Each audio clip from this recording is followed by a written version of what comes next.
በጥንታዊት ቻይና ስማቸው የማይታወቅ ነገር ግን ታሪካቸው በዓለም ዙሪያ የተሰማ 3 መነኮሳት ነበሩ። እነዚህ መነኮሳት ፈጽሞ አይለያዩም፣ ፈጽሞም አይሰብኩም፣ እንዲሁም ከሰው ጋርም አንድም ቃል አይነጋገሩም ነበር።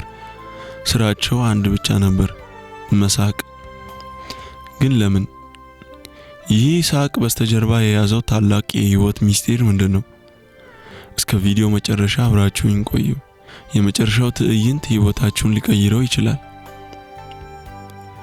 እነዚህ መነኮሳት ከአንድ መንደር ወደ ሌላ መንደር ይጓዛሉ። ወደ አንድ መንደር ሲገቡ ልክ መሃል አደባባይ ላይ ይቆሙና መሳቅ ይጀምራሉ። መጀመሪያ ላይ መንደርተኞቹ በግርምት ይመለከቷቸዋል፣ አንዳንዶቹም እንደ እብድ ይቆጥሯቸዋል።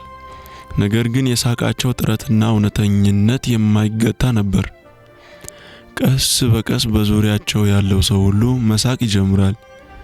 ሱቅ የሚያክለው ነጋዴ፣ የሚያርሰው ገበሬ፣ የሚጫወቱት ህፃናት ሁሉም በሳቅ ይሞላሉ።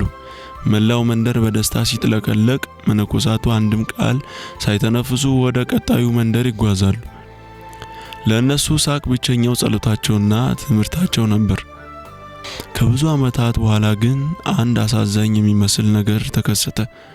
በአንድ የሰሜን ቻይና መንደር ውስጥ እንዳሉ አንደኛው መነኩሴ ድንገት አረፈ። የመንደሩ ሰዎች አሁንማ ማልቀሳቸው አይቀርም ብለው በጉጉት መጡ። ነገር ግን የታዘቡት ነገር አስገራሚ ነበር። የቀሩት 2 መነኮሳት ከበፊቱ የበለጠ እየሳቁ ነበር። ሰዎቹም ጠየቋቸው፣ ጓደኛችሁ ሞቶ እንዴት ትስቃላችሁ? መነኮሳቱም ለጥያቄው ለመጀመሪያ ጊዜ እንዲህ ሲሉ መለሱ፣ ትላንትና መንገዱ ላይ ስንመጣ መጀመሪያ ማን እንደሚሞት ተወራርደን ነበር። እሱ ቀደመንና አሸነፈን፣ ለዛ ነው የምንቀልድበት አሉ። የመነኩሴው ሥርዓተ ቀብር ሊፈጸም ሲል እንደ ወጉ ልብሱን እንዲቀየር ተጠየቀ። ነገር ግን ሟቹ መነኩሴ ከመሞቱ በፊት ልብሴን አትቀይሩት፣ ሳቄ ወደ ውስጤ ዘልቆ ስለገባ እድፍ አልነካኝም የሚል ኑዛዜ ትቶ ነበር። እሳቱ የሟቹን አካል መንካት ሲጀምር በድንገት ያልተጠበቀ ነገር ሆነ። ከመነኩሴው ልብስ ውስጥ በመቶዎች የሚቆጠሩ በቀለማት ያሸበረቁ ርችቶች ወደ ሰማይ ይተኮሱ ጀመር። መነኩሴው ከመሞቱ በፊት በልብሱ ውስጥ ርችቶችን ደብቆ ነበር።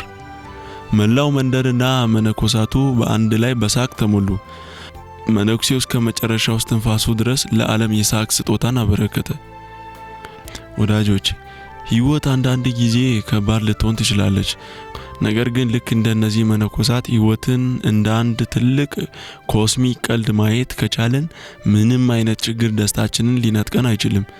በሚቀጥለው ጊዜ ችግር ሲገጥማችሁ መስታወት ፊት ቆሙና በችግሩ ላይ ሳቁበት፣ ምክንያቱም ደስታችሁ የህይወታችሁ ትርጉም ነው።